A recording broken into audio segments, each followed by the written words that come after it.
Mungkin saya masuk ke Pak Horman tadi ya. Nah ini Sumbar dan Aceh malah 02-nya kalah. Begini, studi ini kan hanya memperlihatkan bahwa variansi atau sumber varian kalau dalam bahasa statistik yang mempengaruhi voting behavior dari faktor ketertarikan orang terbansos itu 29%. Jadi masih ada 71% penyebab lain yang kenapa orang memilih si A, si B menjadi presiden yang dia mau pilih.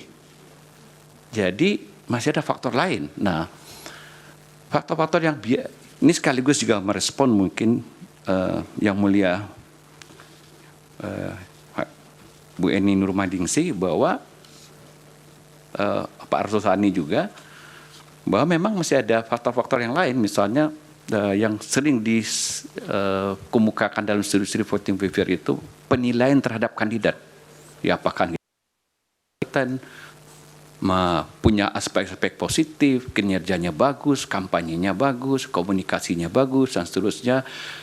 Juga masalah bekerjanya faktor-faktor sosiologi seperti pertemanan, persukuan. Jadi itu 79% itu. Nah, hanya 21,9% yang disumbang oleh ketertarikan orang dengan bansos. Itu menyebabkan jadi mungkin di dua tempat itu bekerja faktor yang lain. Gitu. Jadi ketertarikan terhadap kandidat itu. Bisa jadi seperti itu. Jadi ya tidak bekerja faktor-faktor bansos. Nah, yang kedua yang saya lupa juga tadi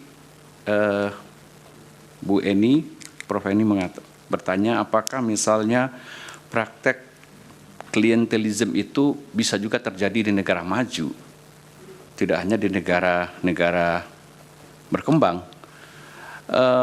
Di negara maju memang banyak juga praktek-praktek pork barrel itu yang bahkan sebenarnya di beberapa negara pemilihan itu adalah anggota parlemen yang mau maju lagi di tingkat lokal. Jadi di konteks kita tadi ditanyakan apakah misalnya bansos ini juga diawasi oleh parlemen. Kalau kita lihat itunya iya kan sudah ada persetujuan parlemen juga untuk alokasi bansos. Nah, tapi nanti mau di tingkat lokal, saya tidak tahu apakah nanti beberapa anggota parlemen kita, karena tersebar juga dengan paslon yang berbeda-beda dalam konteks pilpres. Jadi anggota parlemen yang main juga dari tidak hanya dari paslon 1, 2, 3 juga melakukan faktor pork barrel untuk masalah legislatif. Nah, ini perlu studi sendiri. Studi di tingkat pemilihan pileg di kita berarti di tingkat dapil masing-masing. Tapi di beberapa tempat pork barrel itu sering terjadi di tingkat dapil. Ada lagi yang belum kejawab? Cukup. Waktunya juga sudah habis, Bapak. Terima kasih Yang Mulia. Terima kasih hadirin sekalian. Terima kasih. Untuk ahli berikutnya Pak Mulia. Ya, kami mohon untuk bisa dihadirkan Dr. Risa Permana Deli.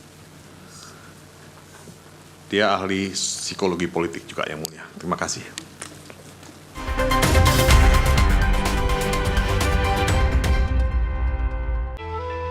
Semenjak semua sibuk dengan gadget,